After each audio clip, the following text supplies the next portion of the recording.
Okay, here's another Afro Latina being culture shocked in America. She's from Honduras. Now, one of my best friends is from Honduras. This guy is like almost what I would say a childhood friend of mine. Actually darker than her and darker than me. This brother is one of the best men that you could ever meet in your life. He's from Honduras. He's Afro Latino, and he was mistaken even by me that I thought he was Black American.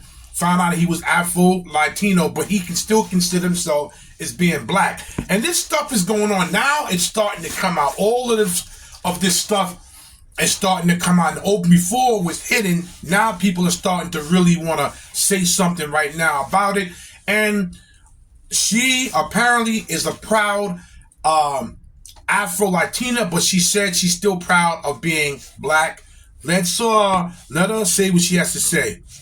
Let's get this. Afro Latina living in the US is so interesting. I have people that are consistently telling me that I'm not Black, or that I look Black and I sound Hispanic. And it's like, mi amor, pues sí, I am Black, but from Honduras. Y por eso, pues tengo un acento. I have an accent. I can't hide it. But it's very crazy that when I say I'm from Honduras, people tell me, well, you're not Black. And it's like, yes, I am. And I know I don't have to, but it's like I consistently have to prove my Blackness. And it's so annoying. And it's crazier when another Black person tells me that I'm not Black. Like, what? This is why I like to talk a lot about being Afro-Latina and what it's like. Like, can y'all imagine if we had more representation in movies and shows, speaking about our culture, like sharing that? Because there's a lot of Afro-Latinos that live here in the States, so why not tell their stories more, you know? And so a lot more people would be aware about Black people that are from Latin America, how they grew up there, or their experiences and all these things. But those are just my thoughts, and I just wanted to talk about that. Okay, the video was short and ended right there. And I think she's right. I think a lot of us Black Americans and Afro-Latinas need to start bonding more and start getting to know each other more. Because I know about I would say about 10 years ago, Afro-Latinos and Black Americans got together, started having parties. They started having studies together. You can still find it if you go on the internet, and they do have a collaboration where Black Americans and Afro Latino blacks come together, and they start reading books and reading history.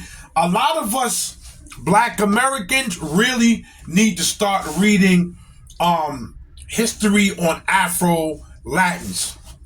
That's what we need to start doing. We need to start reading books and stuff on Afro Latin to start knowing them, because a lot of them actually invite us to come to their parades, invite us to come to their parties, invite us to come any type of event that a lot of them have. They want the Black Americans to come so they can bond with us. So when you're in America as an Afro-Latin, you come to America, you engage with a Black American, and once they start hearing your accent, that's the first thing they're going to say, you're not Black. Because they're not taught this. Fortunately, I was taught this by a Black American teacher that we had, that was one of my teachers. He taught Black history, plus he taught Afro-Latin Black history. His wife was Puerto Rican, and his wife knew a whole lot of stuff. So his son was Puerto Rican and Black American. But we need to start coming together, and we need to start getting to know each other and knowing our history together. Like, share, subscribe, and leave a comment on what you think about what she's saying. I did the first one that was Colombian. This one is Honduras. Big Hawk Yonkers native street talk. Until the next video, I'm out of here.